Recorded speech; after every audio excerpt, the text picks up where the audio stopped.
High. আজকাল যে গ্যাসের সমস্যা হয়েছে না, তাতে রান্নাবান্না করাই একটা ঝামেলার বিষয় হয়ে দাঁড়িয়েছে। এই জন্যে কুইক অ্যান্ড ইজি করা যায় এরকম কিছু রেসিপি আমি রান্না করছি এখন। তার মধ্যে এটা একটা, যেটা হচ্ছে Chinese stir fried vegetable with eggs. যার জন্যে আমি প্রথমে কিছু ক্যান মাশরুম নিয়ে জাস্ট গরম পানি দিয়ে একটু ব্লাঞ্চ করে নিয়েছি, নিয়ে এগুলো তুলে নিয়েছি। এরপরে এই উপকরণগুলো আমরা ব্যবহার করব এই রান্নায়। যার জন্যে রসুনগুলোকে এবং মরিচগুলোকে কুচি করে নিয়েছি। সয়া সস, ওয়েস্টার সসও লাগবে আমাদের, কোয়ান্টিটি দেওয়া আছে। আমরা ক্যাপসিকাম আর মাশরুমগুলোকে চপ করে নিচ্ছি, চিকন চিকন করে জুলিয়ান কাট করে নিচ্ছি ক্যাপসিকামটা। এরপরে ডিমগুলোকে আমি লবণ আর গোলমরিচ দিয়ে ফেটে নেব। ফেটে নিয়ে ওকে যখনই গ্যাস আসবে অবশ্যই তেল দিলাম 1/2 টেবিল স্পুনের মতো, তাতে ছেড়ে দিলাম ডিমটা। দিয়ে ডিমটাকে আমি হার্ড স্ক্র্যাম্বল করব। হার্ড স্ক্র্যাম্বল করে ডিমটা আমি একটা বাটিতে নামিয়ে রেখে ওকেই বাকি যে 1 টেবিল চামচ তেল আছে সেটা দিয়ে তাতে রসুন আর শুকনো মরিচের কুচিটা দিয়ে ভাজবো। শুকনো মরিচটা আমি আগে থেকে কুচি করার সময় বিচিগুলো ফেলে দিয়েছি যতটা সম্ভব হয়েছে, যাতে ঝালটা কম লাগে। আপনি চাইলে এই পার্টটা স্কিপ করতে পারেন, শুকনো মরিচটা না দিয়ে কাঁচা মরিচ বা লাল মরিচের কুচিও দিতে পারেন, অথবা একেবারেই মরিচের পার্টটা বাদ দিতে পারেন। সেক্ষেত্রে লাস্টে একটু চিলি ফ্লেক্স ছড়িয়ে দেবেন।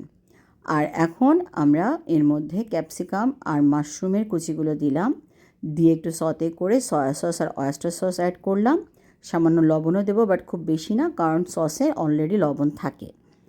এই অবস্থায় সতেটা হয়ে গেলে আমি আমার যে স্ক্র্যাম্বল এগটা ছিল সেটা অ্যাড করছি। তার সাথে আরও অ্যাড করব হচ্ছে গিয়ে আগে থেকে ব্লাঞ্চ করে রেখে দেওয়া সবজি আমি সবসময় শীতকালে কিছুটা ব্লাঞ্চ করে রাখি এই গ্যাসের সমস্যার কারণে। নর্মালি রাখলে ব্লাঞ্চ করা সবজি 5 দিনের মতো ভালো থাকে, আর ডিপে তো মাসখানেক। সো যদি ডিপে রাখেন আপনি একদিন আগে বের করে নর্মাল ফ্রিজে রাখবেন সবজিটা নর্মাল হওয়ার জন্যে। জাস্ট এটুকু ফলো করলে আপনার সবজি আপনি যখন তখন এরকম 10-15 মিনিটে রান্না করে ফেলতে পারবেন।